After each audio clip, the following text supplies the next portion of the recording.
Hi friends, welcome to Jessyin kurippugal. எல்லாரும் நல்லா இருப்பீங்கன்னு நினைக்கிறேன். நம்ம என்னைக்காவது யோசிச்சு பார்த்திருக்கோமா? எல்லாரும் நிறைய பேர் எப்படி இந்த வாழ்க்கையில சக்சஸ்ஃபுல்லா இருக்கிறாங்க ஃபினான்ஷியலா அப்படின்னு. நம்ம நல்ல விஷயங்களை என்னைக்குமே மற்றவங்க கிட்ட இருந்து கத்துக்கிறலாம். அதுக்கான ஒரு 5 ஹேக்ஸ் நம்ம எப்படி காசை கையாள்வது, எப்படி மணியை மேனேஜ் பண்ணுறது அப்படிங்கிற கொஞ்சம் விஷயங்களை இன்றைக்கான வீடியோவில் பார்க்க போகிறோம். இந்த விஷயங்களை நீங்களும் உங்களுடைய வாழ்க்கையில் பயன்படுத்தினீங்க அப்படின்னா நீங்களும் வாழ்க்கையில் சக்ஸஸ்ஃபுல்லாக இருக்கலாம். இந்த வீடியோக்குள்ளே போகிறதுக்கு முன்னால் நான் இந்த சேனலில் நிறைய வீடியோஸ் போட்டிருக்கேன். சேவிங்ஸ் பற்றி, ஃபினான்ஷியல் அட்வைசஸ் நிறைய இருக்கும். உங்களுக்கு பிடிச்சிருந்தது அப்படின்னா மணி ரிலேட்டட் பிளேலிஸ்ட்டில் போய் செக் பண்ணி பாருங்கள். இந்த சேனலுக்கு சப்ஸ்கிரைப் பண்ணுங்கள். இந்த வீடியோ பிடிச்சிருந்தது அப்படின்னா மறக்காமல் லைக்கும் கமெண்ட்டும் பண்ணுங்கள். இந்த மாதிரியான சக்ஸஸ்ஃபுல் பீப்புளுக்கும் நம்மளுக்கும் என்ன வித்தியாசம் அப்படின்னு பார்த்தீங்கன்னா அவங்களுடைய பழக்க வழக்கங்கள் தான். இப்போ நீங்கள் பணக்காரங்களை பார்த்தீங்கன்னா நம்மளுக்கு நிறைய பேரை நீங்கள் பார்த்தீங்கன்னா தெரியும். அவங்க இந்த லக்ஸுரி பிராண்ட்ஸ் மேலெலாம் அவங்க ஃபோக்கஸ் பண்ண மாட்டாங்க. அவங்களுடைய ஃபோக்கஸ் கம்ப்ளீட்டாக பார்த்தீங்கன்னா எல்லாமே ஒரு இன்வெஸ்ட்மெண்ட் சைட்லேயே இருக்கும். ஸோ அந்த மாதிரி அவங்கக்கிட்டேருந்து கொஞ்சம் ஹேபிட்ஸை நம்மளும் நம்மளுடைய வாழ்க்கையில் கடைபிடிக்கணும். அப்போ தான் நம்மளும் வாழ்க்கையில் முன்னேற முடியும். 3வது விஷயம் என்னன்னு பார்த்தீங்கன்னா யார் எப்படி இருந்தாலும் நல்ல விஷயங்களை அவங்க பண்ணுறாங்க அப்படின்னா அவங்கக்கிட்டேருந்து நம்ம கற்றுக்கிட்டு நம்மளுடைய கோலை அச்சீவ் பண்ணுறதுக்கு நம்ம அதுக்கான வழிகளை தேட ஆரம்பிக்கணும். அவங்க எப்படி சக்ஸஸ்ஃபுல்லாக இருக்கிறாங்க அப்படிங்கிற விஷயங்களை அவங்கக்கிட்டேருந்து கொஞ்சம் கொஞ்சமாக நம்மளும் கற்று நம்மளும் தெரிஞ்சு வச்சுக்கிறணும். ஸோ இதுக்கான என்னெல்லாம் ஹேக்ஸ் அப்படின்றத ஒன்றா பார்க்க ஆரம்பிக்கலாம். ஸோ ஃபஸ்ட்டு விஷயம் என்ன பண்ணணும்னா, இப்போ உங்ககிட்ட யாராவது ஒரு கேஷாக உங்களுக்கு கிஃப்ட் கொடுக்குறாங்க. இப்போ மொய்யெல்லாம் கொடுக்குறாங்களோ அதெல்லாம் கேஷ் கிஃப்ட் தான். அந்த மாதிரி கொடுக்குற எல்லா விஷயத்தையுமே நீங்கள் சேர்த்து வைக்கணும். இப்போ நீங்கள் எக்ஸாம்பிளே எடுத்துக்கிறலாம். சைனாலலாம் என்ன பண்ணுவாங்க அப்படின்னா அவங்க நியூ இயர் அவங்க கொண்டாடும் போது ஒரு ரெட் கலர் கவரில் தான் அவங்க எப்பயுமே காசு வச்சு தான் கொடுப்பாங்க. எல்லாருக்குமே கொடுப்பாங்க. அவங்க ஃபேமிலியில் இருக்கிறவங்களுக்கு, ஃப்ரெண்ட்ஸ் வந்தாங்கன்னா அவங்களுக்கு கொடுப்பாங்க. அவங்க அந்த சின்ன வயசுலேருந்தே என்ன பழக்கப்படுத்துவாங்க அப்படின்னா அந்த பேக்கெட்டில் கொடுக்குற காசை அவங்க சேர்த்து வைக்கணும் அப்படின்றதுக்காக தான் அவங்க அந்த பழக்கத்தையே உருவாக்குனாங்க.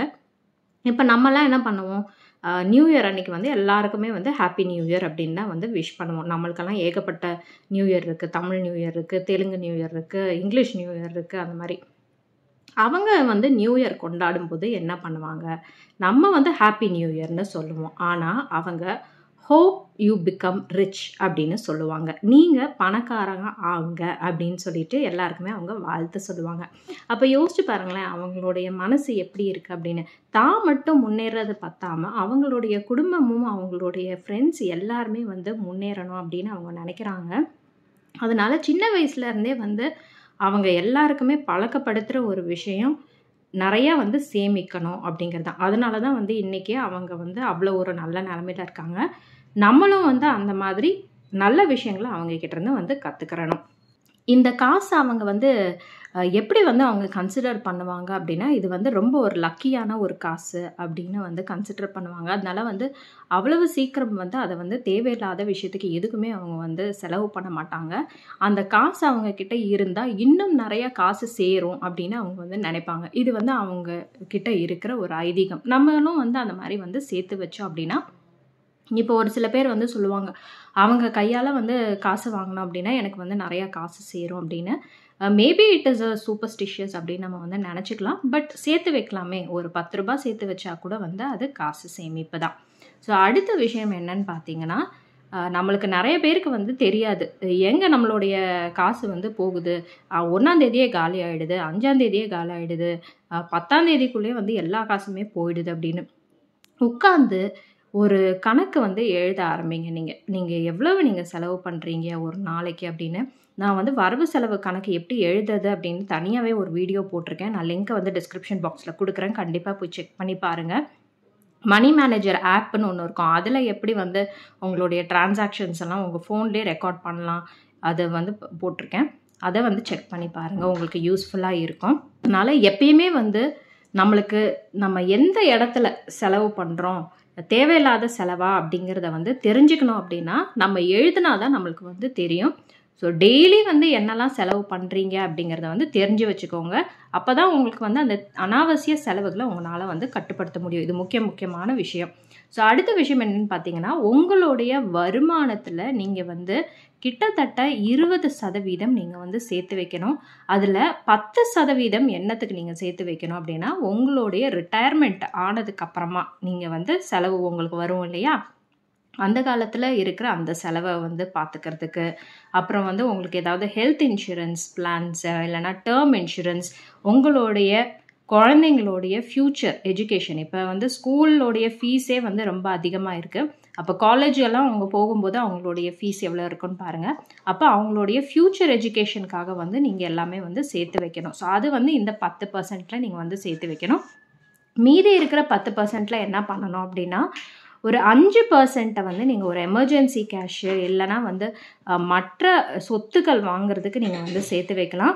இன்னொரு 5% நீங்கள் என்ன பண்ணலாம் அப்படின்னா, வருஷத்துக்கு ஒரு டைம் நீங்கள் வந்து வெக்கேஷன் உங்கள் ஃபேமிலியோட போகிறதோ இல்லைனா நீங்கள் வந்து உங்கள் ஃப்ரெண்ட்ஸ் கூட போகிறதோ அந்த மாதிரி நீங்கள் வச்சுக்கிறதுக்கு கண்டிப்பாக உங்களுடைய பொழுதுபோக்குக்காகவும் நீங்கள் வந்து அந்த 5% சேர்த்து வைக்கணும்.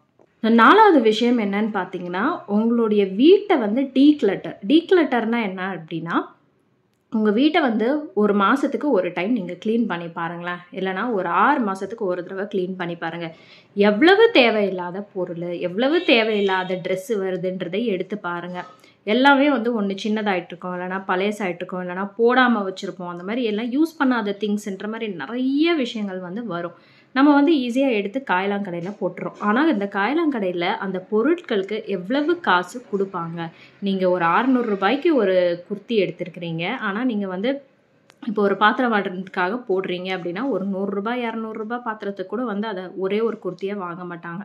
அதனால் நீங்கள் அப்போ தான் வந்து உங்களுக்கு தெரிய வரும், நீங்கள் எவ்வளவு விஷயங்கள் தேவையில்லாமல் வாங்கியிருக்கீங்கன்னு. உங்கள் வீட்டுக்கு எது தேவையோ, உங்களுக்கு என்ன தேவையோ அதை மட்டும் நீங்கள் வந்து வாங்குங்க. நிறைய பேரை பார்த்து நம்ம வந்து இம்ப்ரெஸ் ஆகுவோம். வெளியிடையும் பார்த்து இந்த மாதிரி, ஐயோ என்னடா அவங்கக்கிட்ட இவ்வளவு சுடிதார் இருக்கா, இவ்வளவு சாரீ கலெக்ஷன் இருக்கா, நம்மளும் அந்த மாதிரி வந்து சாரீஸ் போட்டுக்கலாம், நம்மளும் அந்த மாதிரி ப்ளவுஸ் டிசைனாக வந்து போட்டுக்கலாம்னு சொல்லிட்டு. அதனால் எப்பயுமே வந்து டீக்ளட்டர் பண்ணுங்கள் உங்கள் வீட்டை.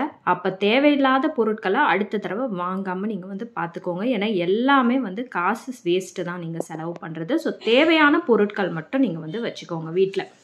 லாஸ்ட் மணி மேனேஜ்மெண்ட் என்னன்னு பார்த்தீங்கன்னா, நம்ம என்ன பண்ணுறோன்னா, நம்மளுடைய ஃப்ரெண்ட் இப்போ நம்மக்கிட்ட வந்து சொல்கிறாங்கன்னு வச்சுக்கோங்களேன், நான் வந்து இந்த பிஸ்னஸ் ஆரம்பித்தேன்ப்பா, எனக்கு நல்லா ஓடிட்டுருக்கு, நீயும் இதை வந்து பண்ணு, நீயும் இதில் இன்வெஸ்ட் பண்ணுன்னு.